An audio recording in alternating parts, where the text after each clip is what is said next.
ইতিহাসের বিভিন্ন বাঁক পেরিয়ে ১৯৭১ সালের মুক্তিযুদ্ধে ৯ মাস রক্তক্ষয়ী যুদ্ধের পর বাংলাদেশের জন্ম।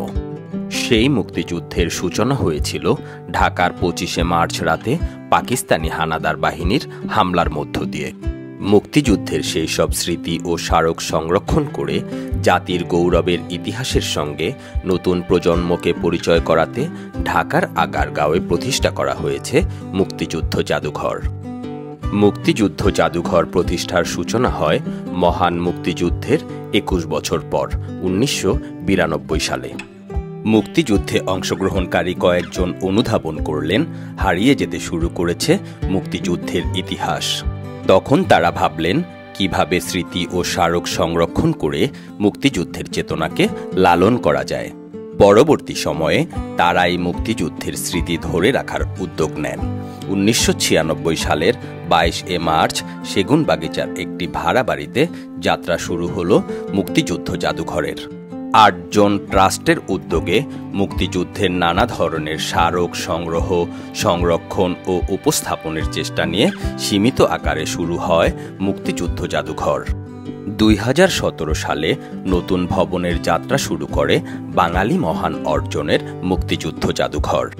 মুক্তিযুদ্ধের নানান স্মারক, মুক্তিযোদ্ধা ও শহীদদের ব্যবহৃত সামগ্রী, অস্ত্র, দলিল, চিঠিপত্র ইত্যাদি মিলিয়ে ১৭,০০০-এর বেশি নিদর্শন রয়েছে জাদুঘরের বিশাল সংগ্রহশালায়। মুক্তিযুদ্ধ জাদুঘরের সামনে দেখবেন প্রাচীন স্থাপত্যরীতি ৬০টি স্তম্ভ। ৭ বীর শ্রেষ্ঠর প্রতীক হিসেবে এই স্তম্ভগুলোকে বোঝানো হয়েছে। এখানে আসতে হলে রাজধানী ঢাকার যে কোনো প্রান্ত থেকে সিএনজি, ট্যাক্সি কিংবা বাসে চড়ে আগারগাঁওয়ে অবস্থিত মুক্তিযুদ্ধ জাদুঘরে আসতে পারবেন। মুক্তিযুদ্ধ জাদুঘরে সাধারণ দর্শনার্থীদের জন্য টিকিট মূল্য ৫০ টাকা, ৫ থেকে ১৮ বছর বয়সী হলে ২০ টাকা। সার্কভুক্ত দেশের দর্শনার্থীদের জন্য ৫০ টাকা ও বিদেশি দর্শনার্থীদের জন্য ৫০০ টাকা।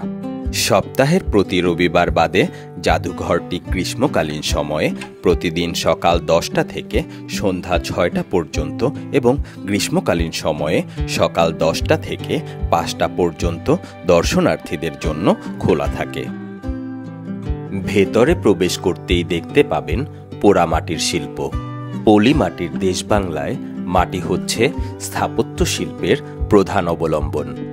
পোড়া মাটির ভাস্কর্য ও নকশার মধ্য দিয়ে প্রকাশ পেয়েছে জনমনের আশা, আকাঙ্ক্ষা, আনন্দ, বেদনার রূপ।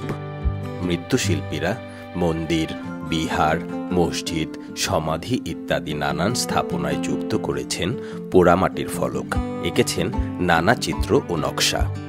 খ্রিস্টানদের সূচনা থেকে প্রায় অষ্টদশ শতক পর্যন্ত পোড়ামাটির কাজের পরম্পরা ও পরিবর্তনময়তার দেখা মেলে। ইসলামের আগমনের পর লতাপাতা, ফুল, জ্যামিতিক নকশা ইত্যাদি প্রাধান্য পায়।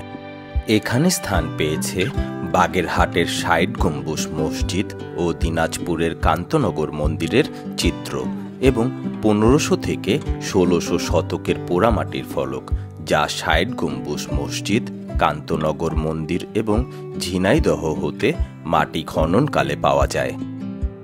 এখানে তুলে ধরা হয়েছে লুষ্ঠিত বাংলার ইতিহাস। বাংলার ব্রিটিশ শাসন চরম দুর্ভোগ বয়ে এনেছিল। দক্ষিণ এশিয়ার সবচেয়ে সমৃদ্ধ অঞ্চল দারিদ্র নিপীড়িত দেশ হয়ে ওঠে। খাজনা আদায় বৃদ্ধি, তাঁত বস্ত্রের মূল্যহ্রাস, কিছুদিন পরে দুর্ভিক্ষ ছড়িয়ে পড়ে। ১৯৬৯ সালের দুর্ভিক্ষে প্রায় ১ কোটি মানুষ মারা যায়।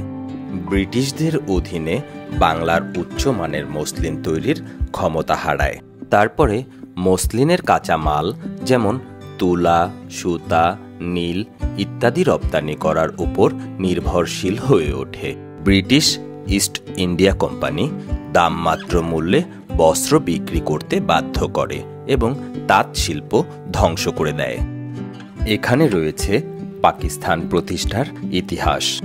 পাকিস্তান একটি সংকীর্ণ ধর্মান্তিক রাষ্ট্রে পরিণত হয়েছিল, যেখানে তার জনগণের জাতীয় পরিচয় অস্বীকার করা হয়েছিল, যেখানে ক্ষমতা পশ্চিমে কেন্দ্রভূত ছিল। পাকিস্তান সৃষ্টির পর উত্থাপিত হয় রাষ্ট্রভাষার প্রশ্ন। পশ্চিম পাকিস্তানি নেতারা মনে করেন দুই পাকিস্তানের রাষ্ট্রভাষা হওয়া উচিত, যদিও মোট জনসংখ্যার মাত্র 7% মানুষ এ ভাষায় কথা বলতো। পাকিস্তানের জনসংখ্যার 63% মানুষ ছিল পূর্ব পাকিস্তানের, যারা কথা বলতো মাতৃভাষা বাংলায়। মোহাম্মদ আলী জিন্নাহ এবং খান নাজিমুদ্দিন রাষ্ট্রভাষা হিসেবে ঘোষণা করার পর পূর্ব পাকিস্তান জুড়ে শুরু হয় বিক্ষোভ।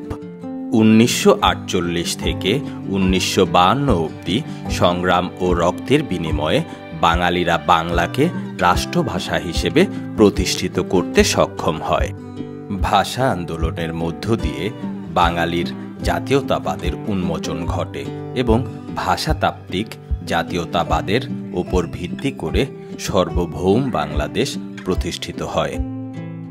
এই গ্যালারিতে রয়েছে দ্য পাকিস্তান অবজারভার ও অসংখ্য পত্রপত্রিকার ছাপা হওয়া ও আন্দোলনকারীদের ছবিসহ অসংখ্য দলিল। 1971 শুরু হয় এক অন্যায় যুদ্ধ। পাকিস্তান সেনারা আসে গুলি, ট্যাঙ্ক আর আগুন নিয়ে।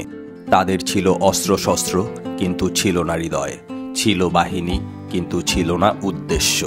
এ মাটির মানুষ রুখে দাঁড়ায়। হাতে বন্দুক না থাকলেও ছিল স্বাধীনতার আগুন। বঙ্গবন্ধু শেখ মুজিবুর রহমানের 7 মার্চের ভাষণে বাঙালিদের উজ্জীবিত করে তোলে। ভারত পাশে দাঁড়ায়। শুরু হয় রক্তের বিনিময়ে মাটি ফিরে পাবার চূড়ান্ত লড়াই এবং শেষে বীর বাঙালির সাহসের কাছে মাথা নত করে সাদা পতাকা তুলে দেয় 16 ডিসেম্বর পাকিস্তান বাহিনী। জয় হয় বাঙালির সাহসের, জন্ম নেয় নতুন বাংলা, নাম হয় বীর বাঙালি, জায়গা করে নেয় পৃথিবীর মানচিত্রে এক টুকরো বাংলাদেশ। এর পাশের গ্যালারিতেই রয়েছে বঙ্গবন্ধু শেখ মুজিবুর রহমানের 7 মার্চ স্মরণকালের সর্ববৃহৎ জনসমাগমে টান টান উত্তেজনার মধ্যে জাতির উদ্দেশ্যে ভাষণের ভিডিওগ্রাফি, পত্রপত্রিকা সহ নানান দলিল দস্তাবেজ। 25শে মার্চ কালো রাতের স্মৃতি বাঙালি জাতির জন্য কোনোভাবেই ভোলার নয়। এই রাতে পাকিস্তানি সামরিক বাহিনী বাংলাদেশের স্বাধীনতা আন্দোলনকে দমিয়ে দেওয়ার জন্য অপারেশন সার্চলাইট নামে একটি সামরিক অভিযান পরিচালনা করে। অভিযানটি শুরু হবার পূর্বে সকল বিদেশি সাংবাদিককে পূর্ব পাকিস্তান থেকে সরিয়ে দেওয়া হয়, আর এই অভিযানে বঙ্গবন্ধু শেখ মুজিবুর রহমানকে গ্রেফতার করে পশ্চিম পাকিস্তানে নিয়ে যাওয়া হয়। এরপর বাঙালিদের উপর চালানো হয় নির্মম গণহত্যা। এখানটায় আছে বাংলাদেশ স্বাধীন হওয়ার দলিল দস্তাবেজ। 1971 সালের 26শে মার্চের প্রথম প্রহরে জাতির পিতা বঙ্গবন্ধু শেখ মুজিবুর রহমান কর্তৃক ঘোষণা দেওয়া হয়েছিল। পরবর্তীতে মেজর জিয়াউর রহমান ঘোষণা করেন এবং পরে 10 এপ্রিল মুজিবনগর থেকে জারি করা স্বাধীনতার ঘোষণাপত্র দ্বারা এটি আইনগত ভিত্তি পায়। ভিউয়ার্স, আমরা প্রতিনিয়ত গতানুগতিক ট্যুরিস্ট প্লেসগুলোর বাইরে গিয়ে সুন্দর অদেখা প্লেস এক্সপ্লোর করে আপনাদের সামনে তুলে ধরার চেষ্টা করে আসছি। আপনাদের সাপোর্ট আমাদের অনেক ইন্সপায়ার করে, তাই ওয়াক উইথ সোহেল ফেসবুক ও ইউটিউব চ্যানেলে লাইক ও সাবস্ক্রাইব করে আমাদের পাশেই থাকবেন। ধন্যবাদ সবাইকে।